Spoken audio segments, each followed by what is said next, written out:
जब आप अकेले बैठकर मूड में सोचते हैं, परमात्मा नया नया आइडिया देता है। आप अपने बिजनेस में, अपने काम में, अपने किसी भी प्रोफेशन में ज़्यादा से ज़्यादा आगे बढ़ोगे और दुनिया देख कर कहेगी ये आदमी करता क्या है, रातों रात बढ़ता जा रहा है, बढ़ता जा रहा है। भगवान ने शक्ति दी है, उपयोग करना सीख जाइए। भद्र श्रवण, भद्र मनन, भद्र दृष्टि। दृष्टि और दृष्टिकोण कि आप देख क्या रहे हैं, आपकी नजर कहाँ है। देखने वाले सब, आंखें सबके पास हैं, लेकिन किसी को वो चीज़ दिखाई देती है जिससे वो आगे बढ़ सके, और कुछ लोग बेकार की चीज़ों में लगे रहते हैं। सबको पता है कि जिस समय आज़ादी मिलती चली गई अलग अलग देशों में, तो उस समय दुनिया भर की कंपनियां वहाँ पर पहुंची। जैसे साउथ अफ्रीका में जिस समय अंग्रेज़ों ने उसको खाली करना शुरू कर दिया, अभी भी कुछ देशों के अंदर तो मोनोपोली है उन लोगों की। तो आप समझ लीजिए कि उन दिनों में दुनिया भर की कंपनियां उन देशों में दौड़ रही थी अपना अपना प्रोडक्ट बेचने के लिए। जर्मन और जापान दोनों देशों की कंपनियां साउथ अफ्रीका में गई, जूता बेचने वाली कंपनी, और दोनों जब वहाँ पहुँची तो एक के मैनेजर ने कहा यहाँ जूता कोई पहनता ही नहीं, इसलिए यहाँ बिकने का कोई सवाल ही नहीं है।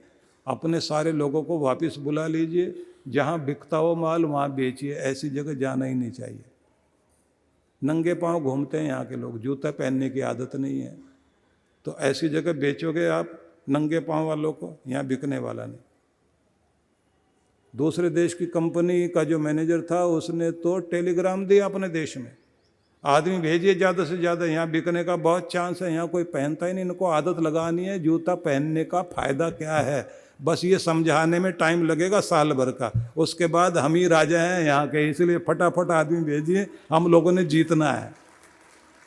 दृष्टि सबके पास, नज़र सबके पास, देखने का दृष्टिकोण सबके पास नहीं है। जिसका बेहतर है वही जीतेगा दुनिया में, याद रख लेना। नज़र तो सबके पास है, दृष्टि सबके पास है, दृष्टिकोण जिसका बढ़िया है जीतेगा दुनिया में वही। इसलिए भद्र दृष्टि, भद्र मनन और भद्र श्रवण, ये नियम है। और मैं जल्दी जल्दी आपको बताऊंगा क्योंकि आपने बहुत सारी चीज़ें पकड़नी है। भद्र चेष्टा, हाव भाव भी बढ़िया हो, उदाहरण नहीं दूंगा, बस आपको समझाते हुए आगे चलूंगा। चेष्टाएं अगर आपकी भद्र हैं,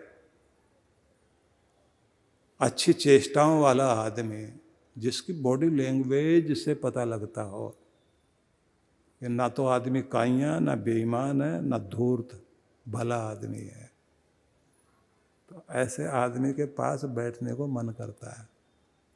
उसकी बॉडी लैंग्वेज भी बोलती है और उसकी वाइब्रेशन भी बेहतर होती है, और ऐसा आदमी कहीं भी बैठेगा उस घर के वातावरण को, उस जगह बैठने के वातावरण को बदल देगा। तो चेष्टाएं भद्र रखिए, वाइब्रेशन बढ़िया होगी, आपके आसपास का वातावरण अच्छा हो जाएगा। नेगेटिव एनर्जी वाला आदमी दूसरों को भी नेगेटिव कर देता है। इसलिए कहते हैं कि आपको हर दिन शक्ति की उपासना करनी है, तो ब्रह्मांड से आती हुई शक्तियों को अपने भीतर धारण करना है। तो सबसे पहली चीज़ करनी चाहिए, आपको भद्र श्रवण करना चाहिए, अच्छा सुनने वाले बनो। फिर भद्र मनन, जो सुना है, अच्छा सुना है, अब उसको मनन करिए, चिंतन कीजिए। और फिर भद्र दृष्टि, नजर आपकी भद्र हो, भद्र दृष्टि होगी, फोकस कीजिए लक्ष्य पर, और भद्र दृष्टि के साथ भद्र दृष्टिकोण, देखने का नजरिया जिसका बेहतरीन है वो बढ़ेगा।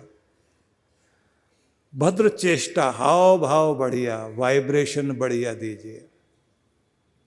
किसी भी घर में आप जाके देखेंगे वहाँ की वाइब्रेशन से पता लग जाता है यहाँ लोग किस तरह के रहते हैं।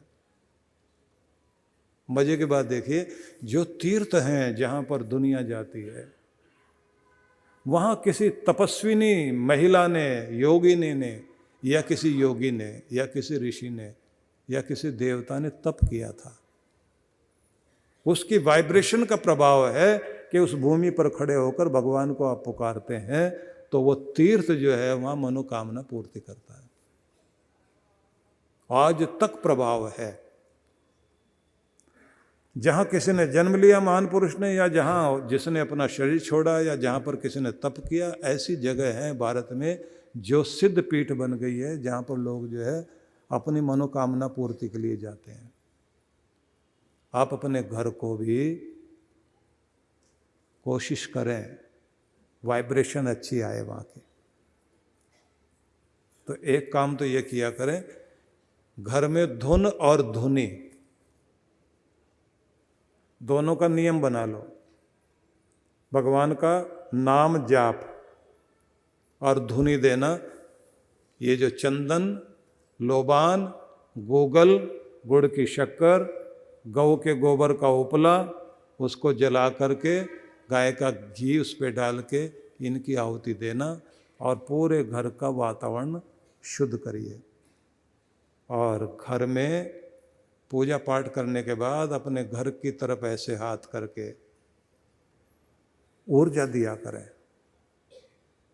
कि भगवान मेरे घर को आशीर्वाद दो, सब फले फूलें, खुशहाल रहें। किसी से गुस्सा भी हो आप तो भी उसके लिए मंगल कामना करो कि भगवान उसका भला करना, वो ठीक रहे, वो बहुत अच्छा है। पहले तो खुद के लिए आशीर्वाद मांगना है, भगवान मुझे आशीष दो।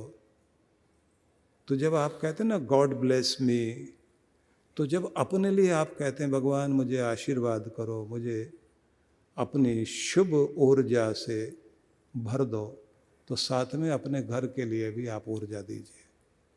तो धुन भी चाहिए, धुनी भी चाहिए, बहुत प्रभाव डालेगी, वातावरण बदलेगा। और किसी ग्रंथ का प्रकाश भी करो घर में, पवित्र ग्रंथ को घर में रख करके उसमें से जो मंगल पाठ वाली चीज़ें हैं वो पढ़िए। गीता में जहाँ भगवान कृष्ण के संबंध में भगवान की स्तुति करते हुए अर्जुन ने उनकी विशेषताओं को कहा, उसको आप पाठ करिए। उस स्तुति जहाँ भी भगवान की है, भगवान का जो महिमा है, जहाँ जहाँ भी जिस जिस ग्रंथ में भी, उसको आप पाठ करिए। इन दिनों आप दुर्गा सप्तश्लोकी मंत्रों का पाठ कर लिया करें। 7 श्लोक जो दुर्गा स्तुति के हैं,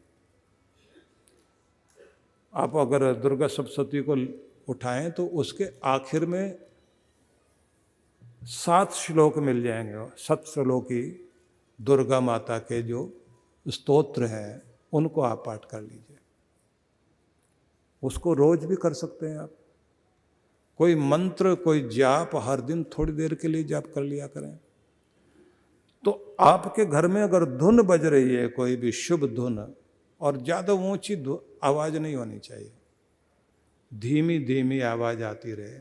और घर में एक काम करना, अगर आप चाहते हैं आपके घर की वाइब्रेशन बढ़िया हो, एक तो सबको आदत डालनी चाहिए, ऊंची आवाज़ में नहीं बोलना, सुबह सुबह मुंह बिगाड़ के बात नहीं करनी, कड़वा नहीं बोलना, किसी की कमी नहीं निकालनी, किसी को दोष नहीं देना, अपने भाग्य को भी दोष नहीं देना, अपने किसी को भी दोष नहीं देना, और गाली तो निकलनी ही नहीं चाहिए। सवेरे का वातावरण जितना मधुर, शांत, प्यारा, पवित्र बनाओगे, घर में धुनी चलेगी, धुन चलेगा, मंत्र पाठ होगा, और आशीर्वाद दो और आशीर्वाद लो, और सबके लिए सर्वमंगल कामना करो। आपके घर का वातावरण बदलेगा, और जो वाइब्रेशन ठीक होगी उसमें आप देखिए कितनी कृपाएं आपके जीवन में आनी शुरू हो जाएगी। आपके घर का ऑरा ठीक हो गया, आपके घर के अंदर स्वर्ग उतरना शुरू हो जाएगा, देवताओं का वास होना शुरू हो जाएगा।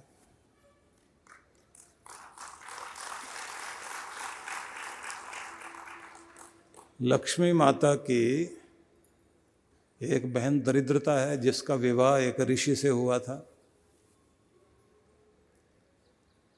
तो जब वो उनको लेकर के अपने आश्रम में जाने लगे, अपनी पत्नी को, तो उसने अंदर जाने से मना कर दिया। कि मैं नहीं जाऊंगी अंदर। क्यों?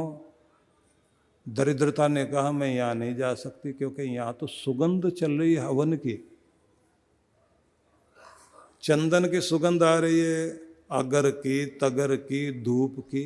पुराने समय में धूप की लकड़ी, अगर की लकड़ी, तगर की लकड़ी, चंदन की लकड़ी, जाओ बेर और कितनी 33 तरह की औषधियों से हवन होता था ना। उसने कहा जिस घर में दुर्गंध आती हो, कड़वा बोलते हो, चीजें बिखरी पड़ी हों, झगड़ालू लोग हों, गंदी नालियां हों, गंदी गालियां हों, ऐसी जगह तो मैं जाके बैठती हूँ, वहाँ तो मुझे मज़ा आता है। जहाँ कलह कलेश ही नहीं, तो दरिद्रता कहती वहाँ मैं नहीं जा सकती। जिस घर में अंधेरा, जाले लगे हुए, सूरज की रोशनी नहीं पहुँचती, हवा आर पार नहीं जाती, कीड़े मकोड़े वास करते हैं और सारी चीज़ें जो है वो चारों तरफ से बिखरी पड़ी हों, अस्त व्यस्त हो सारा घर, दरिद्रता कहती है वहाँ बसने में मुझे बड़ा मज़ा आता है। और इससे विपरीत हो तो वो कहती है मेरी फिर बहन आ जाएगी, वो रहेगी, लक्ष्मी रहेगी, फिर मैं नहीं रह सकती। तो क्या समझ में आया? लक्ष्मी को बुलाना चाहते हो ना, घर में धूप भी आने दो, सारा दिन ये लाइट ही जला के मत बैठा करो, इससे कुछ नहीं मिलने वाला। सूरज की धूप आएगी तो आपको सेरोटोनिन की मात्रा भी बढ़ेगी शरीर में, फील गुड हार्मोन आपका काम करेगा, उससे भी ज़्यादा कैल्शियम वो आपका बढ़ेगा, क्योंकि आयोडीन की जो मात्रा, आयोडीन की मात्रा वो ठीक होती ना। विटामिन डी वो आपको जो है इसी से तो मिलती है। तो सूरज की धूप भी आनी चाहिए, हवा आनी चाहिए और क्रॉस हो, हवा आर पार होनी चाहिए घर से। और सबसे ज़्यादा ध्यान रखना है, घर का सामान अस्त व्यस्त है तो जिंदगी भी अस्त व्यस्त है। घर का वास्तु जो है वो ऐसे ठीक नहीं होता जो आप दीवारें तोड़ के और गड्ढे खोद के बनाना चाहते हैं ना। यहाँ की दीवार तोड़ो, यहाँ ऊंचा करो, यहाँ नीचा करो, इसको ऐसे कर दो, उसको वैसा कर दो। सारा ठीक करने के बाद भी अगर आपका घर का सामान सही नहीं रखा जाता तो घर में लक्ष्मी नहीं आएगी। कितने सारे लोग हैं अपने घर के अंदर, बैठने की चीज़ें जितनी भी हैं, सोफे हैं, टेबल है सामने, यहाँ तक के डाइनिंग टेबल पर भी सामान रखा हुआ है, खुद नीचे बैठ के खा रहे हैं। घर में सोफे पर सामान रखा हुआ, खुद नीचे बैठे हुए साहब जी। नीचे क्यों बैठे? नहीं, सामान रखा ऊपर, हटा दो इसको। कौन हटाए यहाँ? और हटा भी तो रखें कहाँ? कोई कमरा ऐसा नहीं जो स्टोर ना बना हुआ हो।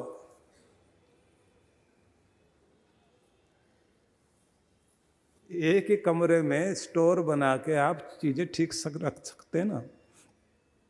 अगर आपको रखना आ जाए तो आपके बहुत सारा सामान एक ही जगह में आ जाएगा और इतने सिस्टम से आ जाएगा कि आप जब चाहो ठीक कर सकते हो, उठा सकते हो।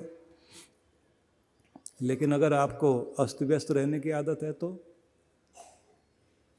पूरा घर कबाड़ी का बाजार, और कबाड़ी की दुकान में कोई भी जाए, कबाड़ी कहता जो लेना हो अपने आप ढूंढ लीजिए, पैसे हम बता देंगे। अब किसकी हिम्मत है वहाँ ढूंढ सके माल? तो जिसके घर में सामान तो सब है लेकिन टाइम पर ना मिले, किसी को चोट लग गई तो उस समय दवा ना मिले, किसी का हाथ जल गया हो तो बोरोलीन ना मिले, बिल जमा कराने का टाइम आ गया तो वो ढूंढते घूम रहे हैं, यहाँ रखा था वहाँ रखा था। अब फिर झगड़ा हो इसी बात पे, तो ये वास्तु किसी और ने तो बिगाड़ा नहीं हुआ, आपने बिगाड़ रखा है, क्योंकि आपको रहना नहीं आता, आपको बोलना नहीं आता, बात करना नहीं आता, सामान रखना नहीं आता, खाना नहीं आता, उठना बैठना नहीं आता। तो इसका मतलब क्या है? अव्यवस्थित रहना जिनको आ गया, मतलब व्यवस्थित नहीं होते, तो जिनके घर में व्यवस्था नहीं है उनके घर में व्यथा तो रहेगी रहेगी। जिसको अपनी व्यथा हटानी है उसको व्यवस्था करनी आनी चाहिए। दरिद्रता वहीं जाकर रहेगी जहाँ अव्यवस्था है, और जहाँ व्यवस्था हो गई फिर दरिद्रता वहाँ से भाग जाएगी, फिर वहाँ लक्ष्मी आकर के रहेगी। आज से इस बात को याद कर लेना।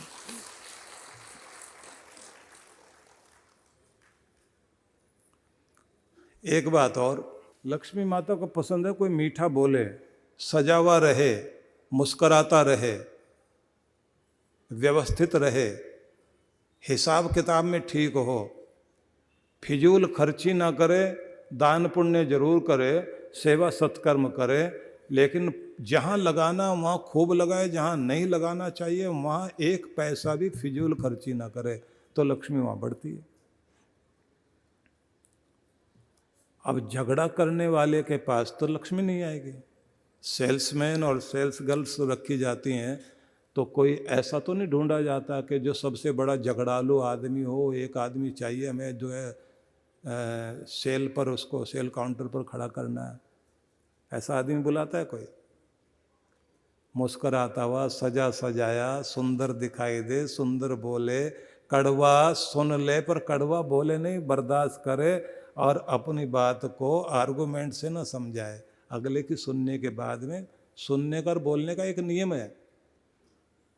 अंतर्राष्ट्रीय जगत में एक नियम माना गया है बोलने सुनने का, जिसको बोलते हैं 5-1 का नियम। भारत में इसको 5-2 का नियम कह लीजिए। 5 मिनट सुनो, 2 मिनट बोलो। नियम तो है 1 मिनट बोलिए, 5 मिनट सुनिए। अगले की बात को 5 मिनट सुनो, अपनी बात 1 मिनट में पूरी कर लो। उसको सम्मान दे सकोगे आप, तो आप ज़्यादा अच्छे से दिल जीत सकोगे।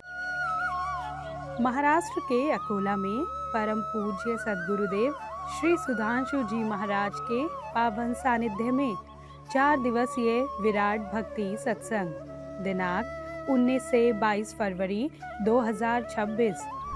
कार्यक्रम की रूपरेखा 19 फरवरी, शुभारंभ सायं 4 से 6:30 बजे। 20 से 22 फरवरी, समय प्रातः 9 से 11:30 बजे, सायं 4 से 6:30 बजे। विशेष मंत्र दीक्षा कार्यक्रम 22 फरवरी 11:30 बजे। स्थान श्री गौरक्षण संस्था प्रांगण, गौरक्षण रोड, अकोला। आयोजक विश्व जागृति मिशन, अकोला मंडल, महाराष्ट्र। संपर्क सूत्र आप सपरिवार सादर आमंत्रित हैं।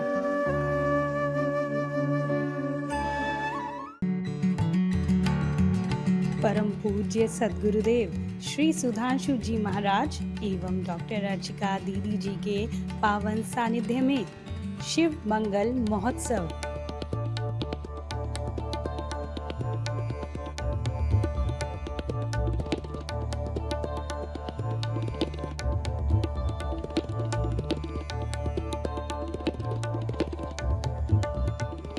चौदह एवं 15 फरवरी 2026 दिल्ली स्थित आनंदधाम आश्रम में होने जा रहा है भव्य एवं विशाल कार्यक्रम, जिसमें भगवान शिव की विशेष कृपा प्राप्त करने के लिए होगा शिव ध्यान। 1.25 लाख पार्थिव शिवलिंगों के साथ रुद्राभिषेक,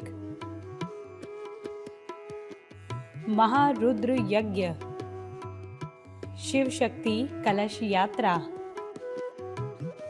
सत्संग, शिव तरंग एवं महाआरती। आप सभी इस कार्यक्रम में सादर आमंत्रित हैं। पंजीकरण एवं अधिक जानकारी के लिए संपर्क करें।